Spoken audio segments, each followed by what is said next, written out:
मुख्यमंत्री अभियोग प्रकोष्ठ हो कि राज्य सरकार को जड़े जब अभियोग कर ऑनलाइन माध्यम रे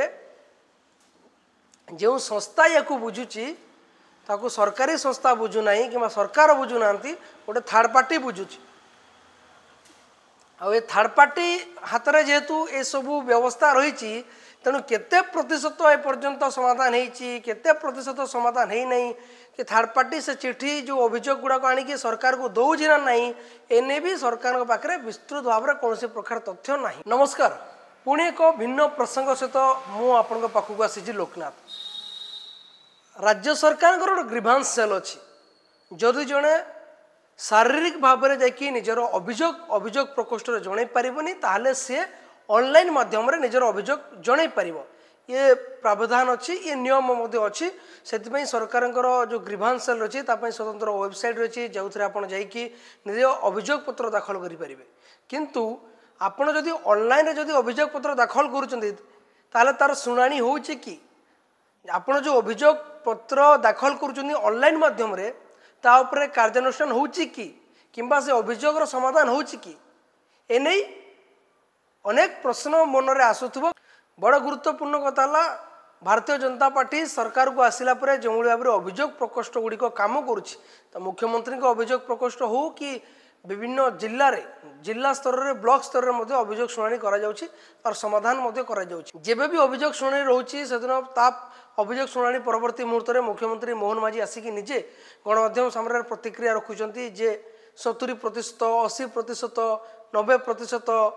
जी अभियोग होता तार शुणाणी सरी जाइए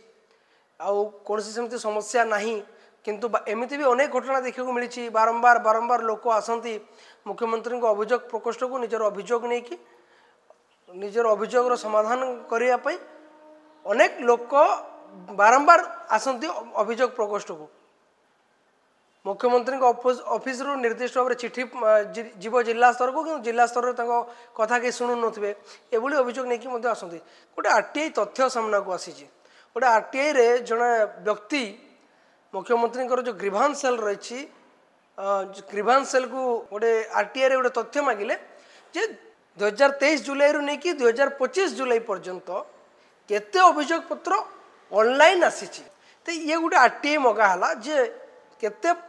संख्यार एपर्यंत अभियोग ऑनलाइन रे करा जाइछि आ स्टाटस कौन रही केते प्रतिशत अभियोग समाधान हो साराणी और केते प्रतिशत बाकी अच्छी ये जड़े व्यक्ति आरटीआई मागंती जो अभियोग प्रकोष्ठ को तार जो रिप्लाय आसे ताहा शुणिले आप चकित होइजिबे मुझे कहूँ आप चकित होइजिबे गोटे रिप्लाय आसे अभियोग प्रकोष्ठ तरफ से आरटीआई अगेंस्ट रे जे एने कौन निर्दिष्ट तथ्य सरकार पाखे नहीं ये गोटे थर्ड पार्टी को दिखाई तेणु सरकारी भाव में कौन प्रकार तथ्य नहीं गोटे नील नो डाटा मैंने कौन प्रकार डाटा नहीं मुख्यमंत्री अभियोग प्रकोष्ठ हो कि राज्य सरकार को जड़े जब अभियोग कर ऑनलाइन माध्यम जो संस्था या बुझुची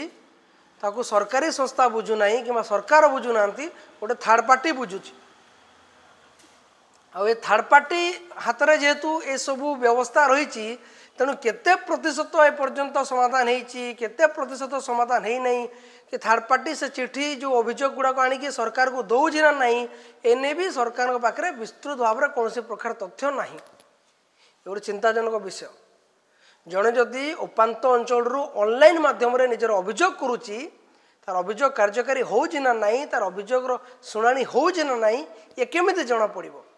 जो जड़े ऑनलाइन रे आवेदन कर अभियोग जो सब अभियोग ऑनलाइन रे करा जाउछि जड़े जो स्टाटस मागुछि आरटीआई माध्यम सूचना अधिकार भाव में जे ताकू रिप्लाय आसुची एने कौन प्रकार तथ्य सरकार पाखे नहीं ये गोटे थर्ड पार्टी को दे दिया जाइए तेणु सरकार पाखे या भाव में निर्दिष्ट भाव कौन प्रकार तथ्य नहीं 2023 जुलाई से विजु जनता दल सरकार था 2025 जुलाई भारतीय जनता पार्टी सरकार अच्छी एबे भी से थर्ड पार्टी ऑनलाइन माध्यम अभियोग शुणुची ना निजे सरकार शुणुचंती ना क्या दे दिखाई सी आणिकी सरकार को दौर एने सरकार स्पष्ट करार आवश्यकता अच्छी। धन्यवाद।